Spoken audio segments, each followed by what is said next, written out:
Afrique RDC Congo ezali ete Kabila abimisi Moki. Il a une bonne nouvelle parce que bino bolelaka awa bino bakanga Mokia bakanga Utino mais lelo bonne nouvelle koyi ba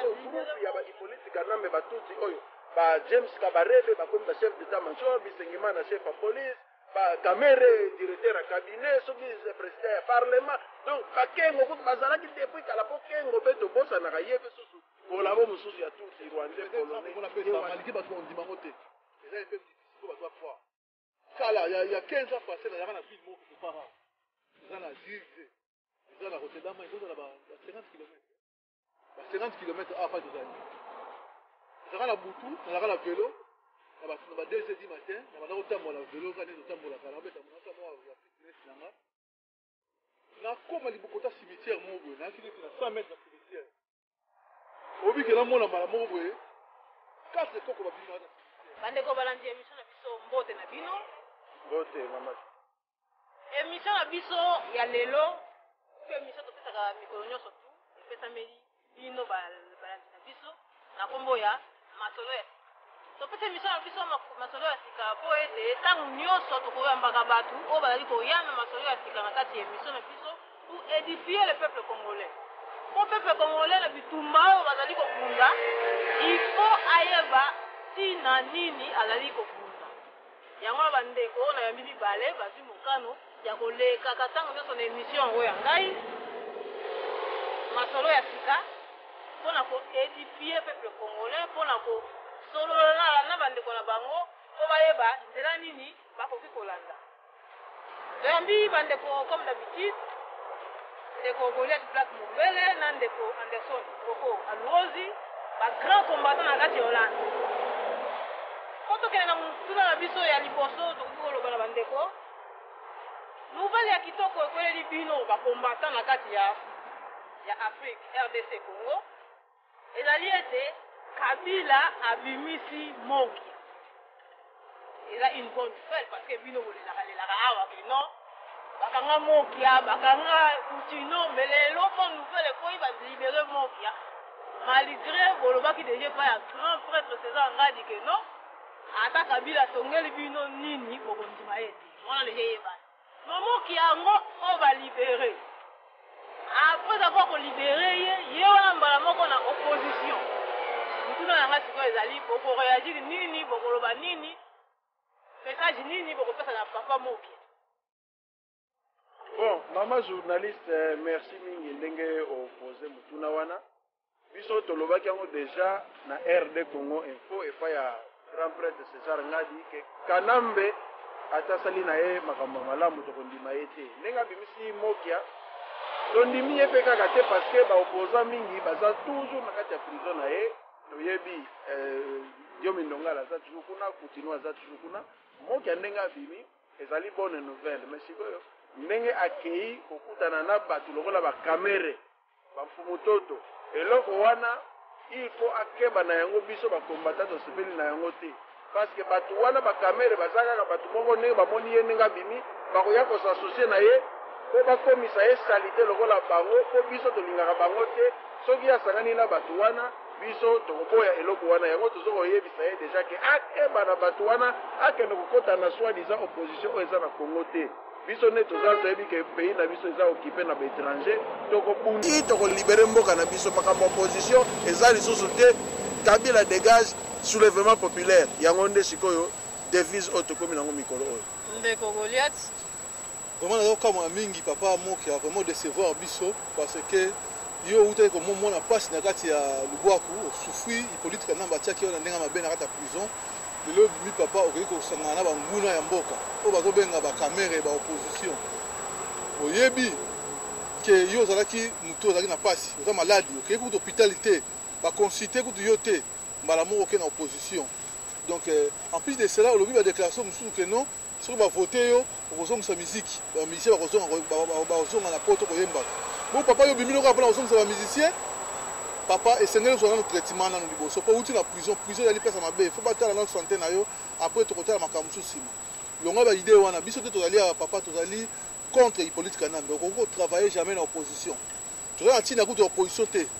biso toza na besoin ya soulèvement populaire na bandi likambo na koloba mama mpona pour le moment ya mwana mpona likambo ya moki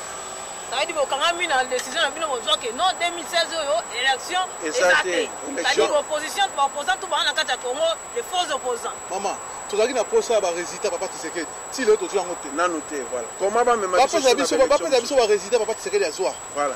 après na nsima nde tokoyeba papa Tshisekedi aganyaki élection tozwi résultat te papa lelo azali na ndako wana avandi azoexerce baactivité ne te comment susu bakende na élection mpo nani aganye voilà tolingi yango te eloko tolingi soulèvement populaire ok toleki na discours ya le 29 juin oyo le président Kabila alobi le 29 juin apesaki discours na ye alobi ke non asengi aide ya nzambe alobi ke aide ya nzambe na vigilance ya peuple congolais po ete baede ye babundela mboka mpona nini mboka ezwa balakanisation te mpe ekota ezwama na maboko ya ba M23 te c'est-à-dire asengi aide ya peuple mpe asengi aide ya nzambe bokoloba nini kombata Goliath mais naza kokama moto okai politique anamba asenga aide ya nzambe ye azali mwana ya satana aza na maseke na motu na ye nzambe akoyoke ndenge nini yango koma nzambe ekomi na n'importe qui bapaster bakobenga koma nzambe na ipolitique anambe ezala motu mosusu ye azali satana botala bafungola bino miso ya minei bokomona ye na maseke bokomona oyo babenga na nsima nini mokila azali ndoki donc nzambe yango azobenga nzambe nini je trouve que nzambe azobenga yali petit de ya moke jamais abengi nzambe oyo biso tobelelaka nzambe ya pungu papa Simoki Mbangu akoyoka ye te ingeta ndenge ezali wana ipolitique anambe ayebi yango ke biso bakongolais tolingaka ye te yo obengi ye président me biso tobengaka ye président te président na biso azali eli oyo toyebi ezali Tshisekedi nde bavotaki ye azali moyibi azali usurpateur azali tuti rwandais toyebi ye te comme président ya Congo donc ndenge ezali wana asenga na ye peuple congolais te azala nsima na ye mpo tobute banguna dehors monguna ya liboso ennemi ya liboso ya peuple congolais ezali nanu ye moko ipolitique anambe alias Joseph Kabila ye nde biso bakongolais tokosangana mpo tobengana ye soki tobengani ye na bandeko na ye nde nsima tolibere mboka na biso ekomi libre nde tokosinir entre biso mpo toyeba ndenge nini tokobongisa mboka na biso ye aza étranger alongwa jamais tokoki koimplike ye na organisation ya mboka na biso ingeti mama azali koutilize makambo ya nzambe mpo amoni biso bazoba na ye ntango nyonso 98% bakongolais baa bachrétien kokende baéglise alors satana wana ipolitique nzambe abino moyen bien mpo na ngai nalanda na sa bango nzambe bayoka nzambe aide ya nzambe na ntango wana baba ipolitique nzambe akomi ngo na nzambe nzoka na lisata na monene oyo makili ya peuple congolais ezolanda ye bapeuple congolais bafungola bino miso bandeko bokomona 12 millions de morts balandaka ipolitique nzambe na nsima mama na ye eloko wana ya baeglise esi ayebi yango ke peuple congolais aza peuple moko mouton peuple moko alingi na ye kaka kolanda kaka nzambe akosala tozela kaka yesu akoyaka kobundela biso bayuda ti lelo babundaka mpo na mabele na bango biso nde toza awa idéologie na biso ezali kanambe dégage bible na minute oyo ata toza nango na ntina ubie ntina te me ndenge ezali boye biso tozotala kutu kuna te tozotala kaka ipolitique kanambe dégage le 21 azoya na Belgique bokomona kaka le 21 wana kaka bapaster wana nde bakosala bacampagne d'évangélisation le 21 mpo bakanga bandimi baya te komanifeste contre ipolitique kanambe mpo toza na ye lumbe mwete le 21 wana ndenge akoya donc bino bapaster bolibere bapeuple bozokokanga na kati ya baeglise na bino baya base soulever makambo wana ya nzambe akosala o boye bosambela toza susu ntango wana te ere ozosambela okangi misu ipolitique kanambe kuna azoyiba mboka na yo baza kokabula yango wana ntango oyo biso nyonso miso akofungama ingeta toyela mutuna mosusu Henri Moke na Belgique balobi ete Henri Moke akutanaki na président Kabila aliaki mbongo zali bapesa ye mbongo bamosusu balobi ke non abanda yango bandakala akutanaka na ye bandakala mais selon ye moko alobi ti lelo oyo balukaka ye po baleisa ye mbongo mais barimer mosusu ke non baleisa ye mbongo bino bokoloba nini po kombango mpe ndenge tokomona mpe boye non eza ma ya kobeba maloba omboka na bino bon ngai eloko naye koloba mpona ndeko wana arimoke ndenge balobi alie mbongo jusque là toza na bapreuve te mais il y a pas de fumée sans feu lokola eloko wana ebimi tokosenga na ye asala démenti moko bo a éclaircir peuple congolais po peuple congolais emona clair na makambo oyo po yende aza accusé na makambo wana soki ye amoni kalia na mbongo te alors il faut aya devant peuple congolais a expliquer peuple congolais pourquoi baza ko accuser na ba makambo wana parce que jusque là balobi yango mbongo za kotambola oui c'est vrai mbongo pesa kotambola po tozo comprendre te neni combat ezokota mobulu comment ba ko soupçonner batu oyo alembongo alors so oyebi koliaki mbongo te leka expliquer peuple congolais ayeba parce que to moni lelo na France wera aye babeti ete Zakari aye babeti ete ba collabo belé ba komo kita bazo beta malisu te to somona penda ke y a quelque chose qui ne va pas mbongo me koti na kati ya poto yango tozo lobate kasi mbongo soke koti jusque là toza na preuve te ke mutu bwazwi mbongo ba pe basinyaki aw lekaki na compte boy non ndeko kroko preuve yango lezo mona na ke non ba combattant mususu ba lembongo parce que liboso taki so Zakari balandi ndenge kutukelo yango wera balandi Kabila kuto komona yebana ko ya bakolanda yeba mbongo ko yina yango tozolo ba faiblesse wana euti wapi photo yeba place euti comme ba soupçonner ba ndeko o ba lembongo ba leka ba sala ba démenti ba expliquer peuple congolais soki eza solo to ya lukuta peuple congolais ayoka bango ko yeba ko tirer ba conclusion c'est ça o ngana ko loba na minute wana ndeko na ngai ngala sana te pona kotanga kombo ya bato na skotanga kombo ya bato yansi ko matise ko ya batsa mutu wana do oyo asali soka sali yango on a problème ne so pas sali yango te problème na ye mais combat oyo bandeko na ngala zo bisabino ke oyo zo sakana na combat oyo ndena lo batango nyonso to koma ko boma kala te bato to na facilité pour créer arme de fandia do nous so sakana likamba Congo bandeko na ngai akozanga ye famille to lingi bozo baté so ko lia ba mienti na mbo lia mais bo sala bozo baté la Congo oyo mabele na ngai ngada mwana mombele oyo nyonso ko mabele na nga sakani nango bandeko mitu ya bato kolala na sedo na zana pona kotanga akoma bato te alia mutu alia mbongo etali biso te biso tozali kobunda kino to kanga mutu ya politique nambe kino bembele to kotambusa yango na balabala kisasa oyo kolia etali o va kolia te ezali malamu mo kolia mbongo boye ake to kokoma koboma na poto awa boye bele ko biso tozala ngo te to kanisa toyebi andako na bino bozo kende ko so mbongo na ndenge ko bomba bandeko ko futa bandeko naso kufa bazo violer basi kuna bino bazo sepela bandeko tokotala makambo mino simi siko tozokota na sujet na biso ya mokona lelo oyo toyaki mama kosolola ezalaki sujet moko très important ezalaki non importance nini ezali entre mabele ya Congo na peuple congolais yango na sujet na biso ya lelo toyela bandeko mako tosolola masolo wana po peuple congolais nde totoloba émission na biso ezali masolo ya sika pour édifier le peuple congolais alors mabele importance nini ezali nango na peuple nayebi na bana ndeko koko merci mama journaliste mpona motuna na yo problème ezali mabele ya Congo ezali mabele oyo tata nzambe apesa biso mabele ya bakoko na biso oyo babengi lelo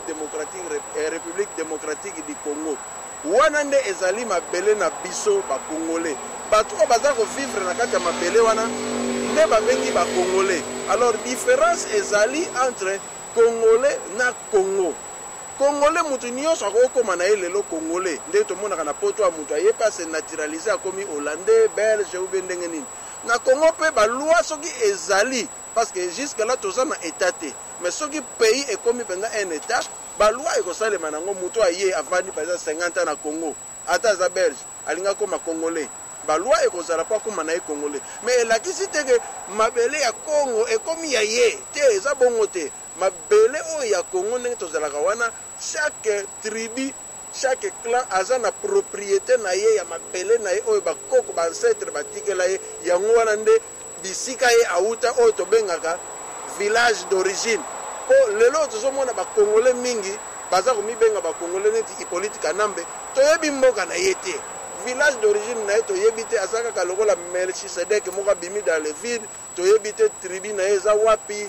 origine na ye eza nini toyebi te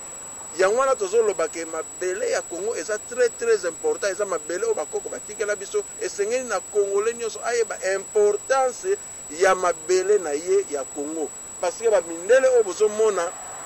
na bamultinational bayebi importance ya mabele ya Congo yango balingi Congo me balingi bakongolais te la preuve ane ke Belgique a auto refoulé 60 congolais semaine utoleka soki balinga ba Congolais kwa nini ba refoule ba Congolais wana il fallait ba bomba bango ba pesa bango ba mikanda ba vanda awa mais bazaka na besoin ya ko exploiter Congo na biso po bazo ba minere o eza na sama bele mais bazana bango na besoin ya peuple congolais ata mukete ingete ndeko na ngai journaliste eza motuna monene oyo tokozwa même 10 jours mpona répondre na likambo wana kasi ntango ezali te eloko nakolobaka ke eza na différence monene entre les peuples congolais na Congo ndenge ndeko na ngai tolobake motu nyonso akokoma congolais oyo basali ye naturalisation neti biso elekaka awa tozalaki bacongolais mais tokomi bahollandais totangi baklasi tosali baformation ebele minene donc toméritaki kokoma na nationalité hollandaise mais tozali mabele eza ya biso te la Hollande c'est pas pour nous mais tozozwi nde nationalité parce que torespecte baréglement mboka na bango yango tozwi bon nakoloba mpo na Congo lelo oyo différence eza monene entre peuple congolais na mboka na biso Congo eza monene lelo toomona bandeko mingi na baokela kisasa baoketonga bandako ya minene baflat banini mais bazotonga mpona bafamille na bango bazo aider peuple congolais mais bazoyeba te ke pai bazotongela baflat wana un jour so basalaka ete bakobotolango tomoni na Kivu lelo oyo babenga baorganisation lelo barwandais abote biso mboka po soki otongaki flat ya monene na kati ya Kivu na Goma eya suya yo te lelo ekomi nango caserne militaire lelo ekomi nango ndako ya bandumba batusi basali mpo bandumba basalaki ndumba elakisi ke yo peuple congolais mabele no babotoli mais yo congolais on se retrouve nomade so na biso ke bapeuple congolais bakufi 12 millions wana bakufaki ndeni mingi bakomi banomade bakotaki bazamba oni abino tozokipela bango na zamba kuna tolesaka bango nsima mikoloni atiki bango batusi bayeka koboma bango donc ça veut dire droit ya mabele balongoli bango babi non koza bapeuple mais droit ya mabele bwana yango te c'est ça objectif ya Kabila et plutôt ya Hippolyte Kanambe ezali ke babotola biso mboka nyonso bazwa bapeuple mosusu baremplacer. Oui, parce que le processus wana eza déjà en cours ya balikanisation ya Congo bazosala nyonso ko violer ba autochtone c'est-à-dire ba originaire ya mboka wana parce que faut kosala différence entre autochtone na allochtone ba autochtone eza penda ba kolomboka ba natif neti na Kivu kuna bazolongola bato wana nyonso ko violer ko boma po population ese vide kote wana bazwa siko batuti batia kote wana bango nde siko ba occuper kote wana po babotola après sima basengi autodétermination po kote wana ekoma ya bango ekomi lokola tuti land ndenge bazolinga basala yango wana ezosenga peuple congolais il faut alamuka ayeba kobundela mabele na ye akoma na notion ya patriotisme na kati na ye eloko wana yango ezozanga biso la notion de patriotisme koyeba ke pays oyo eza pays na nga il faut na défendre yango coûte que coûte mais siko tozomona soki eza makambo ya mboka Congolais azo préféré ne kokende kobina Congolais azo préféré ne kokende komela Congolais azo préféré ne kokende pa ya basi mais azoye parce que soko za na mboka te même na ba mboko tozali atoza na nationalité ya mboka okomona mundele azoloba no quand est-ce que tu vas rentrer chez toi donc elle azoloba bongo est-ce azotala ke yo za na passeport ya poto ou pas ayebi ke outa kote muso mabele na yo place ezali nde kuna nde il faut ozonga ezali bongo na ebite ndeko soko ko siko ndenge nini bino boyaki ko ndenge bozoloba balkanisation ya Congo quand est-ce que boyaki ko yeba ke mabele wana eboto ezomino maboko mapaya quand bon bino boyeba kike non Congo eza na maboko mapaya bon processus wana d'abord eza processus moko oboni mutu soka linga yiba yo koyeba nano teke mutu wana alingi koyiba yo komona mutu mosusu oyambi ye epai na yo omoni ke ndeko azangi bisika akovanda tikanga na yamba ye akoma ne kovanda epai na nga otie ndeko wana confiance nzoka yo erozobima ndeko wana bandi malema yembe ayibi verre ayibi lutu ayibi sani lobi ayibi television ndenge wana ndenge basali Congo toyambaka ba Rwanda tura liboso Mobutu azalaka nanu to bandina na bisengimana o lelo zomona mwana na ye akoma chef ya police ya Congo ye mtalaki directeur ya cabinet ya Mobutu toyambi bango azwi bandeko na komokota malembe ti lelo ndesima toye kosutuka après balalisa biso na bapongi makamba muziki ba église masanga donc tozalaki penza na kidiba mais koyeba penza bien Laurent Désiré Kabila akoti amemeli biso siko groupe ya ba Hippolyte Kanambe batuti oyo ba James Kabarebe bakomi ba chef d'état major bisengema na chef à police ba Kamere directeur à cabinet soki président ya parlement donc ba kengo kutu bazalaki depuis kala po kengo pe to bosa na yebe susu kolabo mususu ya tuti rwandais polonais ye wana preuve neke na kini atongate mais na Pologne asomba tala ba ndako ebele alobaki yango ke ayaka ko aider camarade na ye Mobutu donc ba tuti wana bakota ba infiltra biso depuis kala mais toye ko lamuka babomi Laurent Désiré Kabila baneda ko lobake batu oyo baza ba étranger kolingna lobela bino na munoko nini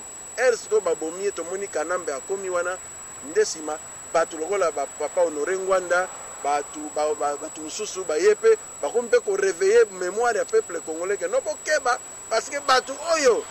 baza ba étranger yango moni mouvement oyo ndenge tokomi nango lelo ba combattant ba telemi pona ko lamusa peuple congolais pona ko bengana ba rwandais o ba occuper mboka na biso parce que ba occuper tina sommet de l'état yango zo mona sikozo senga soulèvement populaire poto to se débarrasser na batu wana inget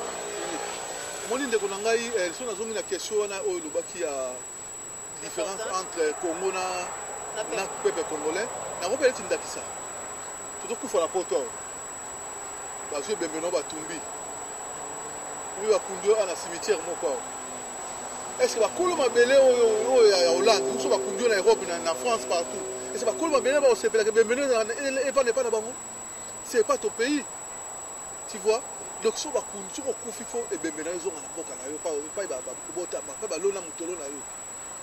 moni oyo za mboka la biso te lelo bato kufa bembeno bango ta su bakundio moment après 2 ans ba yeko timu nango yo yeba te bake batumbi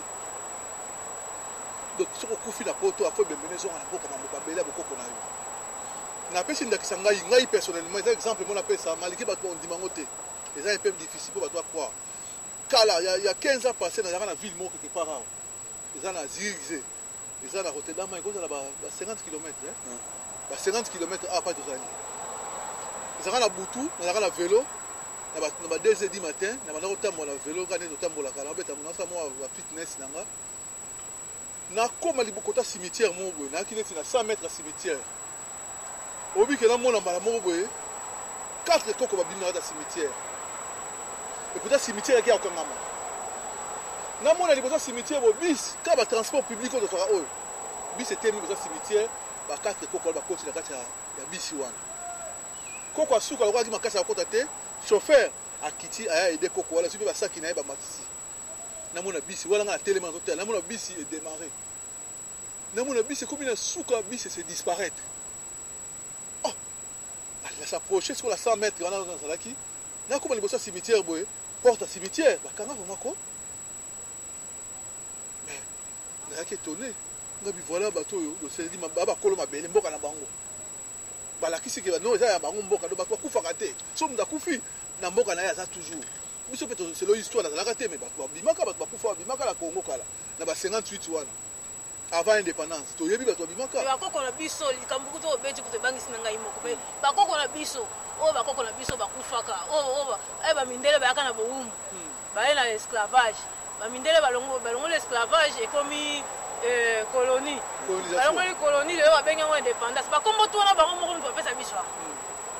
c'est-à-dire ezalaki na bakoko na biso o po lelo to comme ba congolais ezalaki na bakoko na biso oyo batikaka biso na kombo ya Congo wana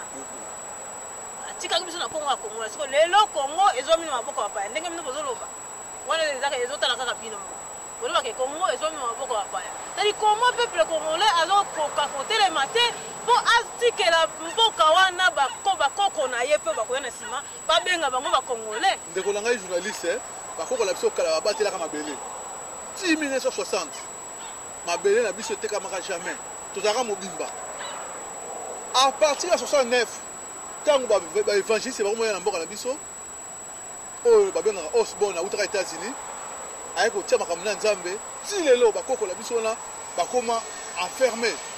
yango toza même assisté te na makambo eleka na Congo wana fele bakoko babima basala quelque chose mpona est-ce que Osborne wana makambo nzambe ndeko koko wana makambo nzambe Osborne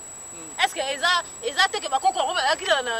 na mystique yango balimwa parce que wana makambo nzambe Osborne bon omoni makambo ya nzambe bayaki nango mingi basali mauvaise interprétation nango et puis eye ko endormir peuple congolais La preuve est que ce que tu le loma kamozoleka entre mutulokola Shabani na Olangi bakomi kofinga na koswana. Donc nyoso twana ezaka ka pour comprendre un peu ba passer ngo nzela nini bazomema peuple congolais. Biso neto zabo eloko liboso foto esengeto sa tozana na bolingo ya pays na biso patriotisme.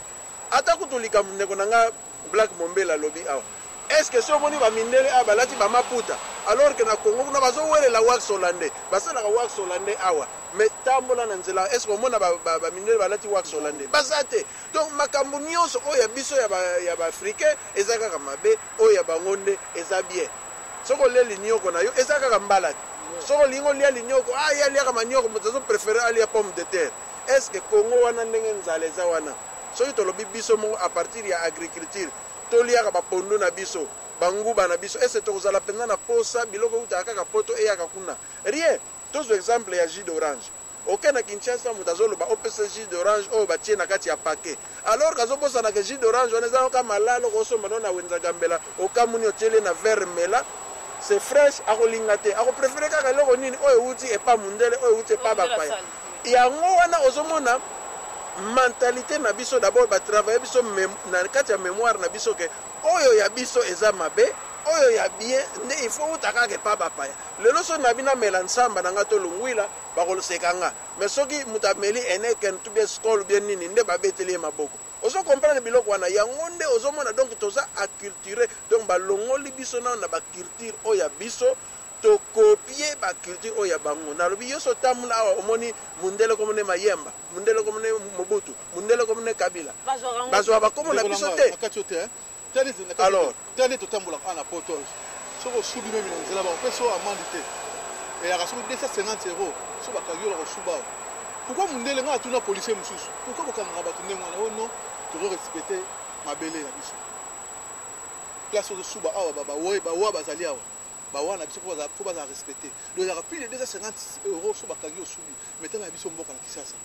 na Congo bazo respecter ba kokote bazo suba partout bazo il faut que expliquer bandeko bakoko wana ezali po ba congolais soko big bakoko osali ba benga ngo kindoki non bakoko wana bazali neti ngai leo na kufi lelo na komi koko c'est-à-dire il y a rien ya kindoki dedans et là bakoko le biso oyo bandeko na ute kokufa lobi nga na kufi lelo yango tokomi bakoko yango ne langage tozobengela bakoko na lobi bongo ba oyo bazolo bakindo bongo pasteur abimi na mwasi ya bato alali eza kindoki te donc omoni bato nazo comprendre te peuple congolais pourquoi aza toujours na kati ya aveuglement pasteur oyo ayibi oyo abimi na mwasi ya moto asalini kindoki te yango wana nde kindoki po adétruire vie ya moninga yango wana tozobenga yango nde kindoki mpenza ya solo yango wana po peuple congolais aza toujours na kati ya baconfusion ya makambo ebele eloba nango ndeko moko kasi so okende église catholique okoti okomona bikeko te bongo ya biso bikeko bazwa baya bamema na mise awa na tervirene avant yo moko africain okende kotala yango il faut ofuta mbongo ozomona biloko wana donc bazwa biso bakota biso toza acculturé c'est-à-dire ya biso nyonso oyo eza ya moto mwindu eza mabe oyo nyonso eza ya mundele nde yango eza malamu esprit wana nde yango batia biso na kati ya moto omoni po tobundela meme mabele ya Congo esengeli to comprendre basystème wana nyonso tu soki oyo mundele aimposa biso mpona koacculture biso kolongola biso culture na biso komonisa yango lokola mabe ke ya bango kaka nde eza malamu lelo oyo babiloko lokola basimekoli ezalaka te kala badansa babina ya salite ya mabe nyonso tu wana ezalaki te me banzembo ya kala soko otali yango ata banzembo oyo bande kobeta na bamboka bakintweni banini eza banzembo oyo eza koéduke peuple ezopesa batoli donc bayeli biso bamakambo ebele oyo elongoli biso kibo biso etie biso okomi mutu mosusu olozala yo mundele osidentifie na mundele alors que lelo oyo poni tozomona na poto awa mwasi azwi abengani mobali na ndako est-ce que na Afrique biloko wana bande kozala ende kozala te est-ce que somona mundele na poto mindele mibale bakebala na bapesi dot ezalaka nango te po eza culture na bango ezalaka bongo mais biso il faut tolandaka mpe bacoutume na baculture oyo ya biso tovivre selon biso nde nsima tokoyeba kobundela mpenza mboka na ndenge na biso sino te pasi na pasi c'est-à-dire même po soulèvement wana esalama il faut totika nano makambo ya mindele po peuple congolais azwa conscience Mais oui. Ata conscience que non, oyo to wana ngo nyonso, eza la musique, eza la kolia, eza la bilamba, eza ya biso te. Il faut kotika nyonso po to kende to batela mabele na biso. Ezali ndenge wana parce que mabaya o basaleli baban o to vandeli awa. Mabaya eutaka na Afrique. Mais ils sont aucun Afrique okomona na kati ya classe bana bavandi na se bazangi bakiti mabaya osalela banini ezate mais mabaya wana bazo préférer ba exporter yango bateka ngo na poto alors que bakoki kosalela babankuna po bana na biso pe na ba école bavandaka. Donc ozomona biloko nyonso wana yango nde tozolinga toyeba nanu tina ya mabele na biso ya Congo poto bunda malamu. Inget. Lakini tuna na biso mususu oyo ezali ke dialogue intercongolais. Oyo président Kabila abongisi ete ba Congolais opposition tout ekende na dialogue wana. Okoloba nini mpona likambo wana? Na bandeko bazali kokende na dialogue intercongolais. Ndeko koko.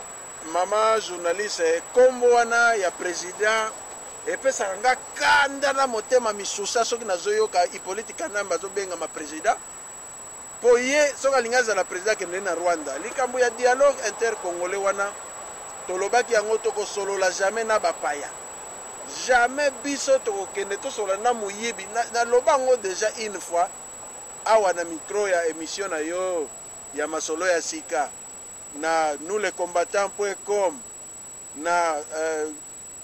Congo RD Congo Info na loba yango pe na Congo number 1 pe na loba yango pe na Congo Mikili ndenge za wana jamais kuluna soki ayibi yo mbongo na yo porte-monnaie na yo okokende suso vanda na kuluna wana bo banda ko dialoga kapozwa porte-monnaie na yo obayibi te kuluna ana za na machete azo bangisa azo boma ayibi yo mbongo na yo yo pezwa machete landa ye belela moyibi akozwa kobwaka yango oyo nyonso azokende na kati ya dialogue wana aza kolabo boyeba yango ke bayibaki ba élection tokosololaka jamais na kuluna ya moyibi tokende to négocier tosolola nini mboka yango ya ye masolo nini tokosolola na moyibi azwa nde oyo ye ayibaki azongisela peuple congolais ye azonga na ye na mboka na ye na Rwanda ba FDLR baza kuna bakende kosolola kuna na batutsi ya Kagame na ye Kanambe pourquoi bango balingi biso tosolola na ye tokosolola na ye te dialogue wana ekosalema te soki ekozala conclave ya PPRD bakende kuna bato ya PPRD na baopposant ya lukuta oyo bango mo bafabrika bakende basolola kuna me biso peuple congolais bacombattant tokozala na kati ya dialogue wana te toyebi yango mpe te tokozala te asala yango ye moko na mwasi na ye na bana na ye bakende kuna na baopposant na ye oyo ya fabrika biso toyebi makambo wana te tadi selo bino siko bacombattant ke no baopposant wana baza opposant te mais opposant wapi bozolobela biso susu makambo ya opposant ozala susu opposant na miniti wana ndenge nini oyebi eloko eza kosalama wana balobaki na bango bakota na parlement wana te il fallait pas bakende kokota na parlement le fait que bakendaki su bakoti lisu na parlement utiliser kombo ya Papa Tshisekedi po voter bango bake bakoti na parlement baboyi kosala oyo Papa Tshisekedi alobaki na bango alors batu ya ndenge wana koma toko compter bango sur ba opposant non ba action na bango eza ba action ya trahison baza batu moko toko pendre bango ndenge za wana na Congo soki Congo ekomi libéré tous ces gens là toyebi bilongi na bango toyebi ba famille na bango toko pendre bango makambo wana ya dialogue ezate soki bakende na bango pourquoi bazoluka ba combattant ya solo neti biso neti tozaboye tokozala na kati ya dialogue wana te oyo baliaki mbongo bakende poki motema mabe ekoti mingi epai ya bakongolais yango ozokomona jalousie wana bato bakomi facilement corrompu bato bakomi kaka na idée bakende kokota na dialogue wana me combattant oyo akokende kokota kuna ayeba akei sa manda ya biso peuple congolais akokende kuna na ndenge na ye mpe soki akei na dialogue wana ameka kozonga bakoloni awa te ingete mais maman ezali kaka ndenge wana alobaki c'est le sujet na tozalaki nango na etali Congo peuple congolais na Congo donc peuple congolais azoluka intérêt personnel alesa mwasi na ye azwa bana alesa bana na ye bana bazwa babourse bana bazala ba situation bien bana bazala nyonso bazwa bazala ba passeport diplomatique bavoyageaka partout dans le monde eloko za ntango na bazotala mabele te baza kotala mabele te peuple congolais azotala futur te yazotala nde lelo bazotala présent bazotala sikoyo mpe bazotala futur te ke mboka la bakoko batikilaki biso tozala na responsabilité monene ya mboka wana oyo tozosala tozodétruire Congo mabele na biso tozodétruire yango tozokosalir yango tozali kopesa na mboka batusi lelo so Congo etekami ya mpona biso bacongolais ta bato baartiste musicien bato bapapa wemba bato bakofi elomide bazali conscient ke mboka oyo bazotekama mpo batusi bandeko nango bazosala biso tokotambusaka bibembe na bino na balabala babalabala wana bazobongisa boulevard du 30 juin wana oyo babongisi wana yango bibembe na bino kotambola tokolimbisa bino te oyo nyonso asalaki na Hippolyte Kanambe oyo nyonso akoparticipe na Hippolyte Kanambe bamama bapapa loba tokufa kasi bana na biso tozala bango bana komona bainquiétude na biso bokokufa pardon ekozala te mpo na motu osala Hippolyte Kanambe eloko oyo Vital Kamerhe azwi mpo azwa baopposant mosusu basangana ezali bagia ya Hippolyte Kanambe atindi Vital Kamerhe mpo asangisa baopposant tout ça donc oyo nyonso akoparticipe ya biloko wana biso toyebi ke mboka ezali occupé les pays est occupé olingi bababilo toyebelaki mbwa jamais opposition kozala mboka bokoko jamais kotravaille na mopaya azali mopaya azwi mboka na biso par la force tolibere mboka botinda peuple basala soulèvement populaire bino bapaster boti kokanga bapeuple ekomi lokola eloko moko boti kokanga botinda peuple libre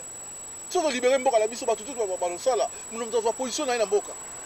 boti kokanga bapeuple loko balisi bamarque déposé na bino non notre pays est occupé occupation wana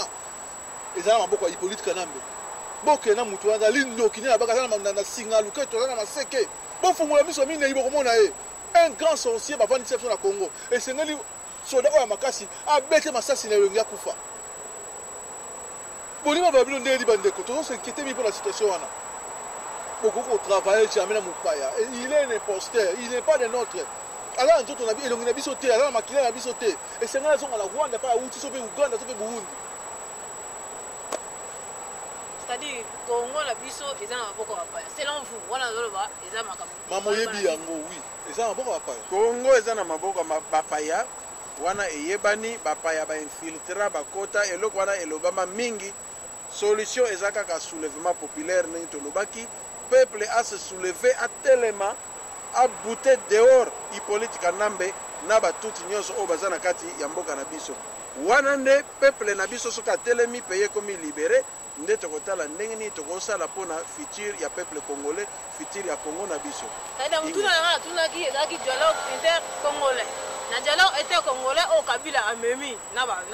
opposant na opposition c'est-à-dire bino bolobi ke etali bino te bakende te baza ba opposant te toleki na mutuna na biso mosusu oyo ezali la conclave opposition asali oyo balobi ke Kabila susu afinance conclave wana opposition opposant balobi ete oyo bazali koloba ete Kabila afinance conclave wana bazali banguna ya mboka bango basangisi bisangisa sangisa c'est-à-dire peuple congolais aide bango basangisa bisangisa sangisa po bakomati na conclave wana mutuna yango ezali eza mabe ke Kabila finance conclave wana eza mabe ou bien mais eza mabe omona wapi butu esangana na moi omona wapi muto asambelaka diabolo aya kofinanse ye toyebi deja biso nyonso ke Kanambe aza imposteur comment aya kofinanse lisusu conclave wana ya soi-disant opposition toboyi biloko tolobi ye alongwa esili alongwa oyo ayibi ekoki apakata atika mboka na biso libre biso moko tosokipe na mboka na biso na kati ya conclave wana depuis quand omoni bato ya INC ya Kengo Dondo bazalaki na kati est-ce que bango so bakomi supe ba opposant bato ya Vital Kamerhe bazalaki na kati est-ce que bango so bakomi ba opposant tous les bato oyo bavota bango na kombo ya Parti Tshisekedi bake ko se retrouver na kati ya conclave wana est-ce que bango bakomi susu ba opposant toko konima biloko wana te biso toyebi ke toko négocier jamais na Hippolyte Kanambe toza catégorique ou bien ye akende ou bien aboma biso tous les Congolais tosila comme ça tika la mboka na mais tant que Congolais moko akozala en vie Congolais wana akobanda kubunda kaka ti mboka na ye ekozala libéré ingeti tozongi na mutuna na biso mosusu ko tozalaki na ngoto tolobaki sujet na biso ya bokola lelo ezali importance nini ezali na mabele ya Congo na peuple congolais silicité ya ba Congolais mingi bazolia mbongo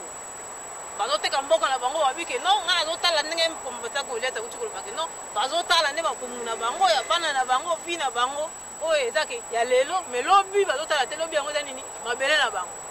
yango wana sikoyo mabele wana bango baboyi kodefendre bakoko na biso bakufa batikala biso na kombo ya RDC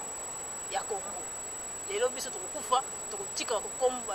mboka wana na maboko ya banani yango problème toza nango lelo tolobi nanu likambo ya patriotisme il faut ezala epai ya congolais lelo ata bajuif nautai koloba ngo ana ebandeli ya émission omonaka te bayuda ti lelo babundaka na bapalestinien mpo na ngai kutuko soki tolibere mboka wana il faut totonga mire mpenza ya 50 mètres de hauteur ya 30 mètres d'épaisseur kobanda na frontière ya Uganda ti eleki na Rwanda ti na frontière ya Burundi comme ça ba Rwandais bavandaka kote na bango bayaka litu na mboka na biso te biso na bango benemi ya libela eloko moko kosalema su te entre congolais na rwandais po pasi oyo bayokisi peuple congolais tokondima yango lisusu te mabele ndenge eza na tokobundelaka yango il faut peuple congolais ayeba mabele oyo tata nzambe apesa ye valeur nango eza nini eza lokola mutu aza na mbongo ebele na maboko mais azokufa nzala toza wana Congo par exemple est-ce que mai ekozanga na Kinshasa jamais parce que fleuve ezali ndeko na ngai kende na bamboka lokola Niger eza en plein désert mais mai ekatanaka te courant ekatanaka te mpona nini biso fleuve Congo etraversa nango bamboka wana etraversa même na Kini soko okei na Kingabwana ozomona fleuve Congo déjà tina bakinsuka mais bamai na ndako eza te nini ezozanga ye Hippolyte Kanambe na banguna ya Congo bazwa mai bapesa peuple yango nde problème tozoloba nango pasi ya peuple congolais eza pasi moko artificiel bafabrike pasi wana kofabrike mboka na biso eza na nyonso congolais fungola miso yeba valeur ya mboka na yo soko yebi valeur ya mboka na yo okoyeba kobundela mboka na yo mais soko yebi valeur ya mboka na yo te mwa oyeba kobundela ngo eza te eza lokola mutu aza na chaînette soko eza nango ya matiti ati wana ata bayibi yango aokipe te mais soko ayebi ke chaînette ne wana eza ya or valeur nango ayebi valeur nango mais ata aza na mbangu te akolanda moyibi akolanda kobelela mais siko biso pays na biso eza pays le plus riche du monde bapaya bazokoya computer oyo nyonso bazosala bazozwa kota na Congo 80% ya réserve mondiale eza na kati ya Congo mais bato na Congo bazotambola makolo ngulu bato na Congo bazokufa nzala bato na Congo baza même pas na internet à haut débit alors que bamboka oyo nyonso soko otali kaka tout autour makambo oyo nyonso komona bamituka ezotambola caoutchouc ezouta na nzete babengi EVA eza nango ebele na forêt équatoriale mais na Congo toza ata na usine moko te esalaka velo yango tozoloba kimotema mabe yango wana kindoki ya congolais mpenza nde yango wana kimotema mabe congolais alingi te aza meme contre mboka na ye moko est-ce que vous comprendre yango po kimotema mabe te nemele kimoto akomi contre ye moko tala lokola tala lokola soki na cimetière ya Kitambo omona cimetière boye otali kutu batombe bibembe koma kobima oke la cimetière Kinsuka oke na oyo bima sika maluku soki kikole so nini bibembe bazo respecter même droit ya bato te na kati ya nini ozomona donc ya limawa mingi komona ndenge wana bibembe bazosakana nango ekomi na valeur te oke na bafleuve na biso wana ndeko utotanga bibembe likolo ya mai kala te na Congo Brazzaville barepeshaki babibembe ya bacongolais Hippolyte Kanambe awangana bibembe ya peuple congolais otambola likolo ya mai bandeko na ngai mai oyo biso tomelaka oyo peuple congolais ozomela eza yango bazomela nde banzoto na biso banzoto ba peuple congolais lelo peuple congolais komomela yango okomona na barobine mosusu bamichope ezobima baposo bato ezobima toza komiliana bandeko bokotelema te na ka wana mboka na bino eza okipe bobenga na pouvoir wana diabolique bobenga na bapaster bobenga na baévangéliste bango nde baotia bango nde bandoki ya liboso na Congo bango bazomela ba eau potable oyo bamai ya kitoko baeau moko importe nde biso bamelaka banini bamai oyo awa baeau minéré bango baza komela bango baomela mai ya bien peuple congolais azomela mai ya robinet oyo ezobisa misuni ya mutu régie des eaux Hippolyte Kanambe akoma koboka bapoison kuna peuple congolais aza na santé malamu te bandeko na ngai tozokufa avant age ya congolais akomi 40 ans suka bandeko na ngai tolamuka toza makambo sérieux tolamuka tolibere mboka na biso lelo peuple botelemi na bino bona balabala tokodesobéi na nyonso bandeko Hippolyte Kanambe akokima tokobongisa régie des eaux tokobongisa SNEL tokobongisa mboka na biso makambo nyonso kozala malamu boza kokufa basante na bino eza malamu te bandeko ta boza toujours na Hippolyte Kanambe azali monguna monene bobima na église bazokanga bino balakisa bino batango apamba bobima botemela bovole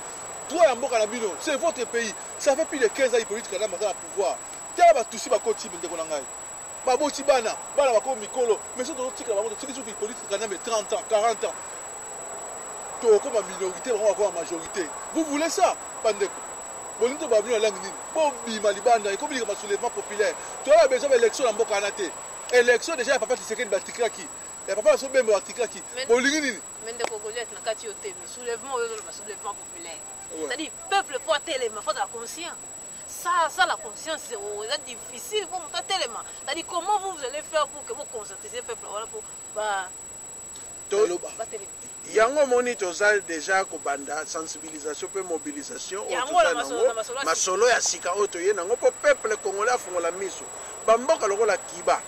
Imaginez bazana bango kaka na koko ya pamba kaka koko kaka baliaka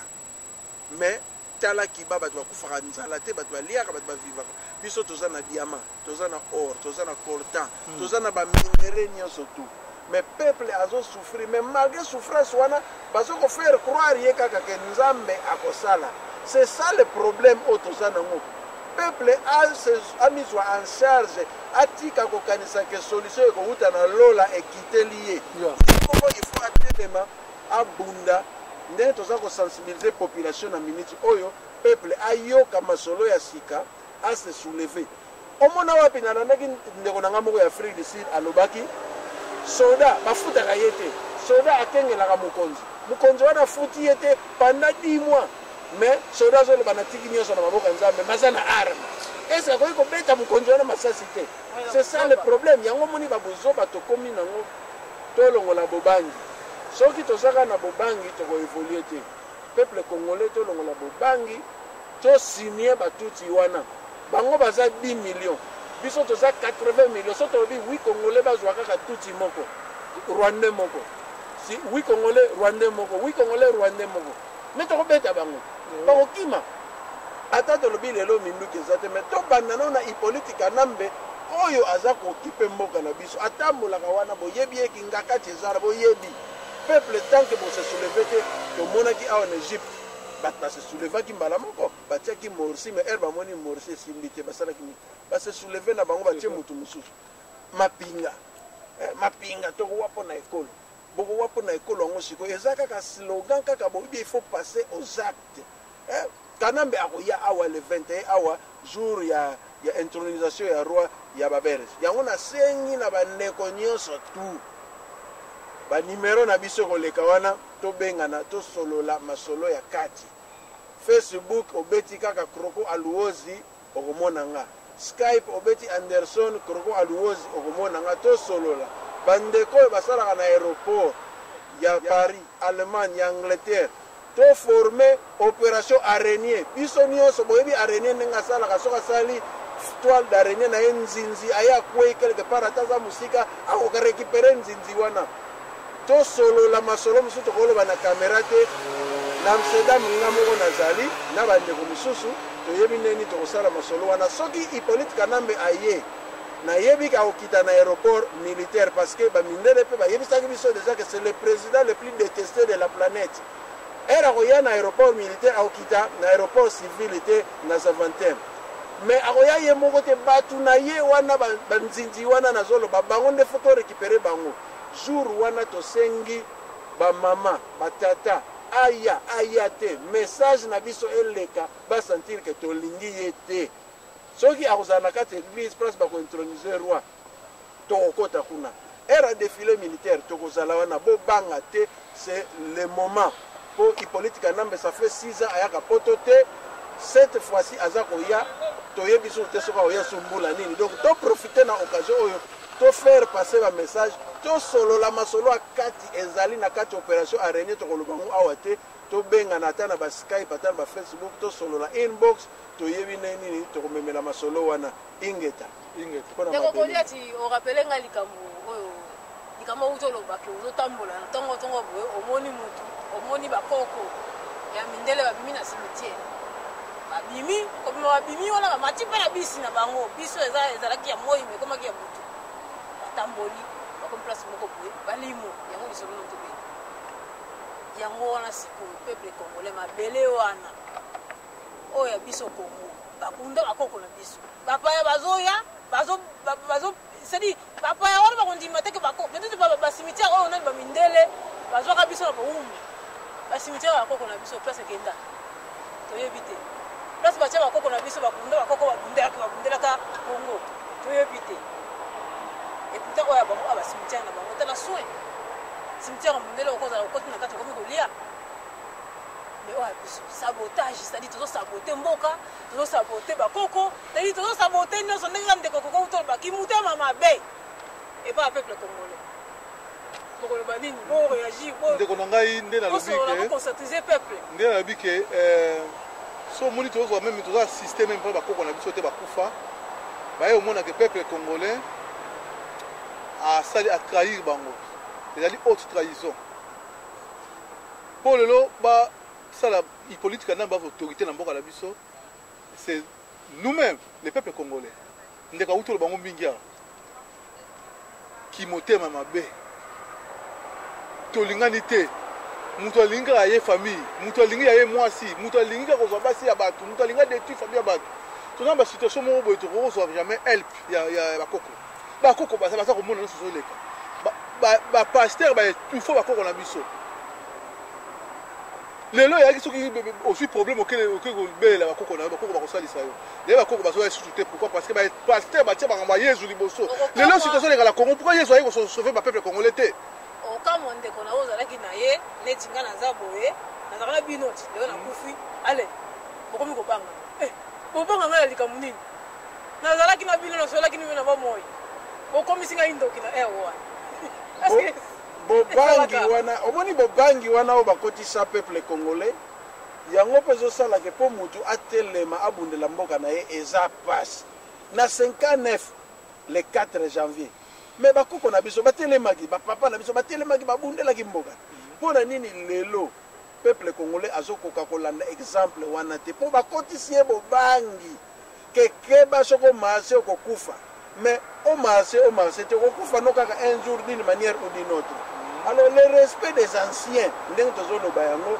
eza eloko moko très important baculture na biso le fait que tobosani bacoutume oyo ya biso tokomi koimporte kokopie oyo ya bamindele eloko wana ezongisi biso nano spirituellement na se ya bamindele mpe tokozalaka kaka sous colonisation ya bango lelo oyo génocide ya barwandais pourquoi bango bakoma koutilize génocide wana bato na bango bakufa bakoma koutilize yango kaka lelo mpo nini batire profit bato bayokelaka bango mawa soki likambo kaka génocide batuti bakufaki boye bazoutilize kasi bato bakufaki biso sikoyo bakongole mpo nini tozo koutilize te mpe baoyo ya biso bakufi 12 millions de morts eza 15 fois plus que génocide ya Rwanda mais mpo na nini tozo koutilize yango mpe te tolobaka no tala génocide ezoleka na Congo tala makambo oyo ezosalema boye pourquoi tozosala yango te donc ya congolais ndeko na ngai journaliste oyebi depuis génocide eleka na Rwanda na 1994 batusi basambelaka su te makambo bamona wana lelo ya même pas de chrétien tusi batika kosambela babino tokosala nde bato mabe mais pourtant biso bakufa mingi te je sais peut-être même pas 1 million mais tala biso tokufi plus de 12 millions toa toujours continuer kosambela ole tosongisa mabe oyo baosala biso kuna biso mpe tosala mpe bango biso tolimbisa pardon osambela ndeko kolete na kati bino te towana sujet na biso ya mabele mabele eza neti importance nini eza mabele ya pepe congolais osambela wana eza lisolo tokosolola yango mokolo mosusu eza kozala na kati ya religion yango tokosolola mokolo mosusu siko mabele nde yango tozobetela nde lisolo lelo mais bachinois lelo oyo base développe likambo na mabele mpo bayebaki valeur ya mabele na bango yango base développe lelo tozo bato bakomi bato akanambe bakomi kokende kose faire soigner na Inde toyebi kala mingi te na ba 73 nzala ezalaki kuna makasi mais lelo ese développe mpo nini bato bayebi valeur ya mabele na bango ozomona biso fo toyeba siko valeur ya mabele na biso nde nsima toyeba kobundela mabele na biso inge sikoyo tokomi na suka ya émission na biso j'espère na nsima mikolo tokosolola masolo oyo etikali mpo ntango osi epusani soki wana mbote ya kopesa na bandeko oyo bazali kolanda bino ami Facebook Bon, mbote nga na pesika mbote na balandi nyonso ya nous les combattants 3x nous-les-combattants.com. Et puis Radio Petoyoke Salami to banda kokota donc ingeta Congo toujours en avant et puis RD Congo Info pelisusu RD Congo Info donc to pesi balandi RD Congo Info mbote na bino na ba collabo ba kolanda biso kuna bino na pesi bino mbote te mais peuple congolais auto za na besoin azala éveillé bango na pesi mbote. Alors ndeko langa sonza lelo ka obakisa te nga na bakisi kaka ke to respecter mabele na biso ya Congo. Mabele wana bandeko na ngai ataka tozolia tozomela mabele wana ezali vraiment très important pour na biso et puis pour l'avenir ya bana na biso. To saboter mboka wana te. To sala makasi to défendre mabele to récupérer na maboko ya mopaya o babengi na komba politique kanambe. To na vie moko te ya ko aider ya biso ba famille. Ozwi mbongo na Western Union otindika na ube na monogram otindika na famille na yo pour famille to nisali bomu. Mais famille ko kolia mais suka wapi? Kolia za na suka ndeko. Kolata na suka. Mais mabele bakoko batikila biso. Tozaka indépendance na 1960. Mais ba tikango baza na posa pe biso to conserver mabele wana pour la bana biso. Leto pisu ba mbele na biso, ba peuple ba musicien. Natanga ba comme le roi papa Wemba ba musicien bébé artiste bébé baza conscient que mabele na biso est occupé na mboka ba paya. Kasi ba ko ça semblant pour parce que ba pesa ba mbongo, ba pesa ba passeport diplomatique, faut pas voyager à Liban zo ba traitement ba Inde. Bozo po santé que attends tongi flat, attends sali eloko ni na Congo wana. Mais un jour ba botolo, ba tu ba sala ki on a kivu bazali. Ba tu ba sala ki on a goma bazali. Ba tonga ki ba flat. Ba tonga ki nyonso bandeko, lelo ba tolo comme un peuple nomade. Ata randa kunena musika na sa mabele akufa. Alors obini bo sala ki ça. Bokani se royate, alors soke yé. Boko sala nini? Yanga bandeko na senga bo défendre mabele. To défendre, to fungula misu, bolanda ba pasteur te ba zo kutia na libulu. De on a rolo ba yango bandeko botika malamu na pesi bandeko nyonso mbote belé. Na pesi sœur na ngai na Londres, ya na ngai Luyalu. Bote, na pesi susu Marie-Léon Bote, na pesi sœur na ngai susu Mambo na pa na Mambote. Na pesi ba nyonso mbote na yebi susu te ba kombo belé. Botika malamu. Ok, merci d'andenge bosila ki koya na émission na ngai, émission epesami masolo ya sika. Na kosenga bandeko nyonso o bana posa ya koleka na masolo ya sika o na idée moko ya ko édifier peuple congolais, pour peuple congolais ayeba ezala masolo nyonso o bokozana ngo o ezali ko édifier ko peuple congolais, vous êtes toujours le bienvenu. Mbote na kopesa ba mbote na ngai na yaya kuyailu oyo mama oyo ebisaka biso azali kofungola biso la bokoko na biso ye wana mama wana courage continuer kaka nzela oyo ezali nango yo moko ndenge olobaka ke no bato wana oyo bazali kote kuna bazala kolala toujours me bakolamuka malembe bakoyeba ntina ya bokoko na bango mpe ntina ya mabele na bango napesi mambo Chantal mama na biso mambo Chantal mbote na kati ya Panama mama Louise Kadafi bana mbuluzi Marie-Laure mwasi kitoko mbote na yo yango wana émission na yo kitoko po ozongisi ba mama na biso na banzela oyo bayeba kite bino nyonso mbote monani balasi botikala malamu ingeta